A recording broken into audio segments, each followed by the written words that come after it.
সংযুক্ত আরব আমিরাতের বিপক্ষে টি-20 সিরিজ বাংলাদেশ হেরে গেছে।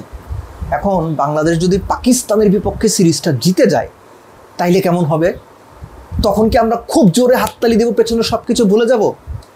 বিগত বছরগুলোতে এই ধরনের ঘটনা পুনরাবৃত্তি হয়েছে। বাংলাদেশ খুব বাজে খেলেছে, তারপর একটা ভালো সিরিজ খেলেছে বা দুটো ভালো ম্যাচ খেলেছে, আমরা সব কিছু ভুলে গেছি। বাংলাদেশ ক্রিকেট পিছিয়ে যাওয়ার পেছনে বিভিন্ন রকম কারণ আছে, তার মধ্যে অন্যতম প্রধান কারণ পেছনের সব কিছু ভুলে যাওয়া। পেছনের যে কোনো কিছু একটা মাত্র সাকসেস দিয়ে ঢেকে দেওয়া যায়। ক্রিকেট বোর্ড এগুলো মনে রাখে না, দর্শকরা ভুলে যায়, এবং যারা এগুলো পরবর্তীতে মনে করিয়ে দেয় তাদেরকে খারাপভাবে ট্রিট করা হয়। বাংলাদেশ ক্রিকেট সিস্টেম এমন কিছু প্রোভাইড করে যেটা বাংলাদেশের ক্রিকেটারদের বিশ্বমানের ক্রিকেটার হতে সাহায্য করবে। বাংলাদেশের ক্রিকেটারদের স্কিল সেট বা স্কিল লেভেল এমন পর্যায়ে কি আছে যেটা তাদেরকে ওয়ার্ল্ডের টপমোস্ট ক্রিকেটার হতে পুশ করবে? লাস্টলি, বাংলাদেশের ক্রিকেটারদের মানসিকতা কি ওই রকম যে তারা নিজেদেরকে গ্রেটেস্টদের মতো প্লেয়ারদের লেভেলে দেখতে চায়? তিনটা প্রশ্নের উত্তর না। এই তিনটা প্রশ্নের উত্তর যখন না, তখন আমরা কিভাবে এক্সপেক্ট করি বাংলাদেশ গ্লোবাল সার্কিটে ভালো করবে, ইন্টারন্যাশনাল একটা দারুণ টিম হিসেবে রিকগনাইজড হবে? হয়েছে 2015, 16, 17-তে হয়েছে, এখন কেন হয় না? এই সমস্ত কারণে হয় না। তখন কি বাংলাদেশের ক্রিকেট সিস্টেম কাঠামো খুব ভালো ছিল? না, এর চেয়েতেও হয়তো খারাপ ছিল বা এরকম ছিল। কিন্তু বাংলাদেশ ক্রিকেট টিম ওই সময় এমন কিছু প্লেয়ার পেয়েছিল যেটা বাংলাদেশকে একটা ভালো সাকসেসফুল জায়গাতে নিয়ে গিয়েছিল। ওই লেগাসিটা ধরে রাখার ক্ষেত্রে Bangladesh cricket board, cricket management ভয়ঙ্করভাবে ব্যর্থ হয়েছে। এর সঙ্গে যোগ হয়েছে ক্রিকেটারদের গাফিলতির কথা আমি কেন বললাম?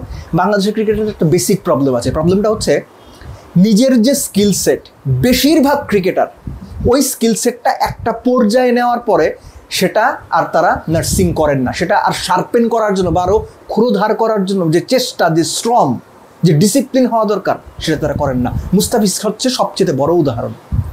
আমার বিবেচনায় বাংলাদেশ ক্রিকেটে এ যাবৎকালে যত বোলার এসেছেন, পেসার, স্পিনার সব মিলে মুস্তাফিজের চাইতে গড গিফটেড অ্যাবিলিটি নিয়ে কেউ আসেনি বাংলাদেশ ক্রিকেটে। ক্যারিয়ারের 10 বছর পার করার পরে মুস্তাফিজের নামের পাশে তো 250 টেস্ট উইকেট থাকার কথা ছিল। মুস্তাফিজ এখন বুমরা, মিচেল স্টার্ক, প্যাট কামিন্সদের চাইতে ওপরের লেভেলে বিবেচিত হওয়ার কথা ছিল। হননি কেন?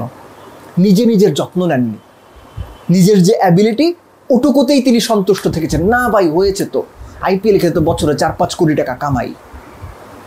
এই দোষটা শুধু মুস্তাফিজের না, আরও অনেকেরই। বাংলাদেশের ক্রিকেটারদের টপমোস্ট ক্রিকেটার হতে না পারার পেছনে তাদের যে এই যে অর্থনৈতিক সাইকোলজি, এটা খুব বড় ইম্প্যাক্ট ফেলে।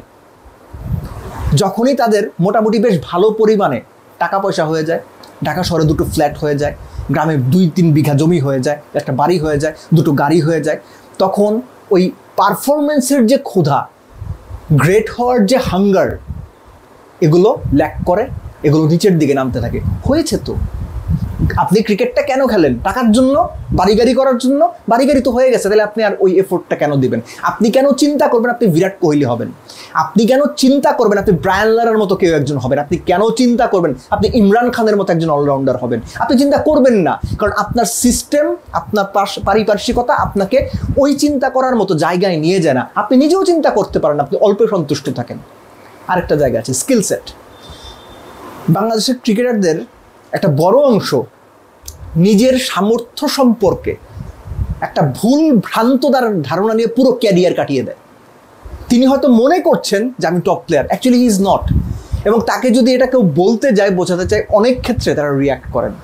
সো স্বাভাবিকভাবে শুভাকাঙ্ক্ষী যারা আছে তারা পাশ থেকে সরে যায়। সবার আগে নিজের অ্যাবিলিটি সম্পর্কে স্পোর্টিং অ্যারেনায় না, যে কোনো অ্যারেনায় বোঝাটা জরুরি। আনফর্চুনেটলি বাংলাদেশের ম্যাক্সিমাম প্লেয়ার নিজের এই যে অ্যাবিলিটি সম্পর্কে যে ধারণা, একটা ভুল ধারণা নিয়ে, একটা ফেক ধারণা নিয়ে, ফেক কনফিডেন্স নিয়ে দিনের পর দিন কাটিয়ে দেন। একদিকে আপনার ক্রিকেট সিস্টেম যেমন আপনাকে ভালো কিছু দিচ্ছে না, একইভাবে আপনি নিজেও নিজেকে ডেভেলপমেন্টের জন্য পুশ করছেন না, ডিসিপ্লিন হচ্ছেন না, নিজেকে আরও শার্প করার জন্য যে মানসিকতা থাকা দরকার সেটা হচ্ছেন না, এবং আপনি বৈষয়িক দিকে খুব অল্পে সন্তুষ্ট হয়ে যাচ্ছেন। বাংলাদেশ ক্রিকেট খারাপ করার জন্য এই কারণগুলো অন্যতম প্রধান দায়ী। এর সঙ্গে ছোট আরেকটা ব্যাপার বলে শেষ করব। 2015 থেকে 17 এই সময় বাংলাদেশ চ্যাম্পিয়ন্স ট্রফির সেমিফাইনাল খেলেছে, বিশ্বকাপের কোয়ার্টার ফাইনাল খেলেছে। বাংলাদেশ দল ওই সময় যে অবস্থাতে ছিল, সেই অবস্থাতে প্রবাবলি বাংলাদেশ দল তাদের ক্রিকেট হিস্ট্রির বেস্ট এভার অবস্থাতে ছিল।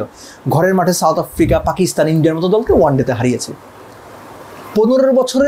10 বছরের ব্যবধানে ওই জায়গা থেকে বাংলাদেশ কমপক্ষে 2 ধাপ পিছিয়েছে। এর দায় যতটুকু ক্রিকেটারদের, তার চেয়ে বেশি ক্রিকেট বোর্ডের, ক্রিকেট সিস্টেমের। ধরেন সিলেট, বাগেরহাট, পঞ্চগড়, বান্দরবান, চারদিকে 4টা জায়গার কথা বললাম। আপনারা এমন কোনো সিস্টেম কি দেখেছেন সেখানে ডেভেলপ করা হয়েছে বাংলাদেশ ক্রিকেট বোর্ড থেকে, যে 14 বছরের একজন কিশোর ক্রিকেটার হওয়ার জন্য এনাফ ফ্যাসিলিটি পাচ্ছেন? এনাফ বাদ দেন, মোটামুটি ফ্যাসিলিটি পাচ্ছেন, বা তার স্কিল ডেভেলপ করার জন্য, তার মানসিকতা ডেভেলপ করার জন্য একটা সাপোর্ট তিনি পাচ্ছেন ক্রিকেট বোর্ডের তরফ থেকে? কিচ্ছু পাচ্ছেন না। আপনি কিভাবে এক্সপেক্ট করেন 10 বছর পর সেই কিশোর ওয়ার্ল্ডের টপ মোস্ট বোলার বা ব্যাটসম্যান হবে? হবে না, কোনো চান্স নাই ভাই, কোনো চান্স নাই। সো এই দায় ক্রিকেটারদের যতটা, তার চেয়ে অনেক বেশি বাংলাদেশ ক্রিকেট সিস্টেমের তথা বাংলাদেশ ক্রিকেট বোর্ডের। আর এইভাবে চলতে থাকলে আপনি এখন যা দেখছেন, 5 বছর আগে যা দেখেছেন, 8 বছর পরেও এক্স্যাক্টলি ঠিক তাই দেখবেন। কেননা যারা দায়িত্ব নিয়ে বসে আছেন, ওই দায়িত্ব পালন করার যোগ্যতা আদৌ তাদের আছে কিনা, এই প্রশ্নগুলো সবার আগে তোলা উচিত।